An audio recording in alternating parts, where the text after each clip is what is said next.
Good evening. Welcome to Myrtlebeachsc.com and Myrtlebeachsc News. We have not been publishing a lot lately. You may wonder why. I'm here tonight to kind of catch people up on what's going on.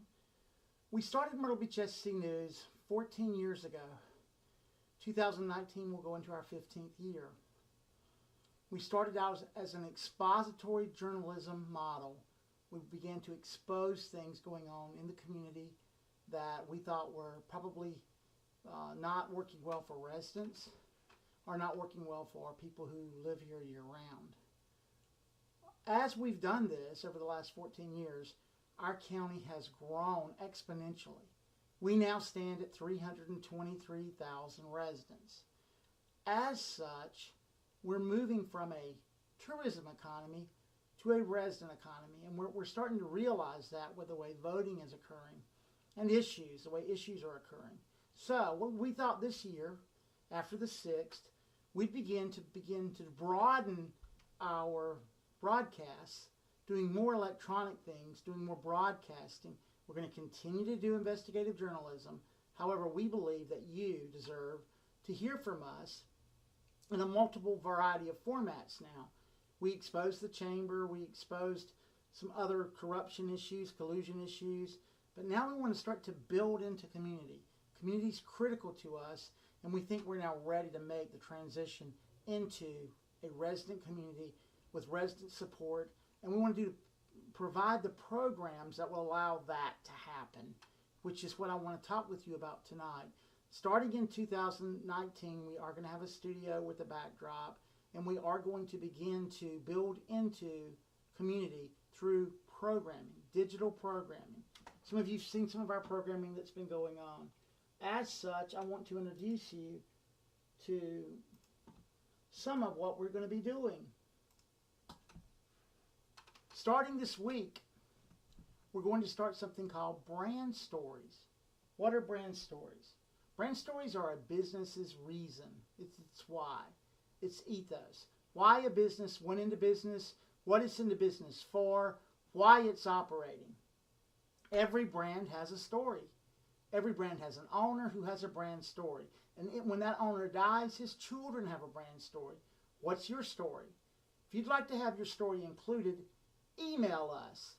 News, N-E-W-S, news@myrtlebeachsc.com. We'll be happy to put your story on the air. It will cost you absolutely nothing. Brand stories are free. Brand stories connect the community to the business. They can also connect the business to the community. And there are so many great brand stories across our county that need to be told. We're very excited about doing this. Our very first brand story will be this week. We're going to feature Carrabba's. Recently, one of the owners of Carrabba's, corporate Carrabba's, passed from pancreatic cancer. As such, Carrabba's now has a passion for trying to stamp out cancer of the pancreas. And we're going to have their managers, local managers, come online, tell us about that. Tell us about that function, that piece of their brand story, and tell us more about their brand story overall. I love Carrabba's. Great food, great atmosphere, great place. We want to do a lot of local brand stories, though. We want to do some stories in North Myrtle Beach. So if you want your brand story told, if you want it told, it will be permanently online. We want to do it. We want to tell it. We want to tell the community about you. We want to tell you about the community. And so we want to make that connection. Once again, news@myrtlebeachsc.com. Brand stories will be done weekly starting in 2019. We're going to experiment with a few brand stories this fall just to get the ball rolling. The content will be seen on our website as well as on our Facebook page at facebook.com/SC Myrtle Beach and our YouTube channel, which is Myrtle Beach, USA. What is Saturday Stroll? I'm extremely excited about Saturday Stroll. Saturday Stroll is something we're going to be also doing weekly on Saturdays. Most of our residents now are looking for something to do on a Saturday, but they don't want to go to Asheville or New York or Chicago for a day. What we can do is day trips to places like Front Street in Georgetown, or we can maybe go down to Brook Green Gardens. or perhaps one of the black water tours. We have some great black waters here in our low country. Perhaps do something in North Myrtle Beach or the Little River or the Loris Bog-Off or the Ain or Hoedown. We're going to be connecting folks with things they can do in their community, things that are going on here all the time. Day trippers. Usually we won't be more than 3 hours away from you once we start airing. So you get in the car, head our way. Even if you can't head our way that day, there's always these events we're going to highlight and feature in these communities. Events that are made for residents. Events that are ideal for locals. Escapes. A one-day escape. Our Saturday stroll may include some event at Market Common or some event in Little River or some event on Main Street in North Myrtle Beach. Could be a concert, could be a parade, or it just could be, hey, we're on the Marsh Walk in Myrtle's Inlet hanging out. Any of those, all of those. What we want to do is connect the community to these neighborhoods and these neighborhoods to these peoples, and especially Conway. There's so much to do, see, and experience in Conway. I don't think sometimes we forget about how wonderful that historic area down there is. Saturday strolls are going to be a big part of our programming. We hope that you'll want to come along and tag along with us. We'll be talking with a lot of different people, business owners, residents, event organizers. Saturday strolls are going to be wonderful, and you're going to want to learn how you can join future Saturday strolls. Many times we'll be giving you a preview on Saturday stroll about something that's coming up or something that's happening. So it's a great place to stay involved in what's going on with current events. Here's one of my favorites, because I have a political bias. Costin County. This may not be what it seems like. Costin County is a perspective show where, and we're not talking about the residents that live on the coast. There's about 8 or 10 coastal families that pretty much have been ruling Horry County politics for the past 30 years. They have a perspective. The tourism lobby represents their perspective. A lot of politicians have represented their perspective. What we're going to do is contrast the coastal viewpoint, the coastal elite, versus a county viewpoint on matters that matter. Things like I-73 and development. What does the coastal elites think about development? What does the county think about development? It'll be resident focused. We'll be looking at all kinds of issues. Beach access parking is something that the coastal elites have never resolved.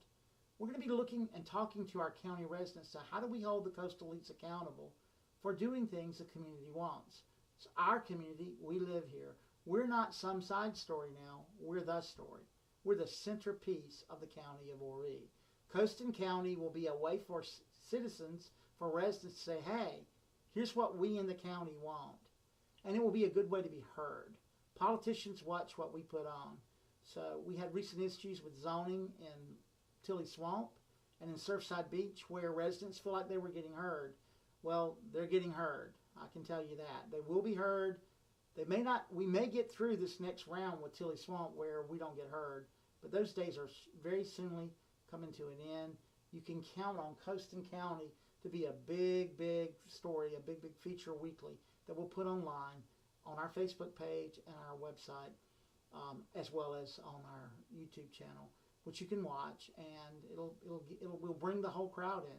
It'll be a wonderful, wonderful experience for all of us. And of course, our first foray into this, which was the Wednesday water cooler with the Freedom Action Network. Freedom Action Network, Dave and Seth have done a wonderful job of empowering locals, of helping them understand how they can take control of local government. We're going to be continuing that. We're going to be focusing primarily on Horry County and our state. We're not going to leave those areas. This is a hard-hitting political news program that teaches us how to be empowered to take control of those areas that matter to us, the locals. So, the Freedom Action Network, Wednesday water coolers will be continuing on. We're going to actually grow that with an empowerment movement. We'll be talking about that after the election. The Freedom Action Network, though, is a key cornerstone piece of our programming, and we will continue it throughout 2019. So there you have it.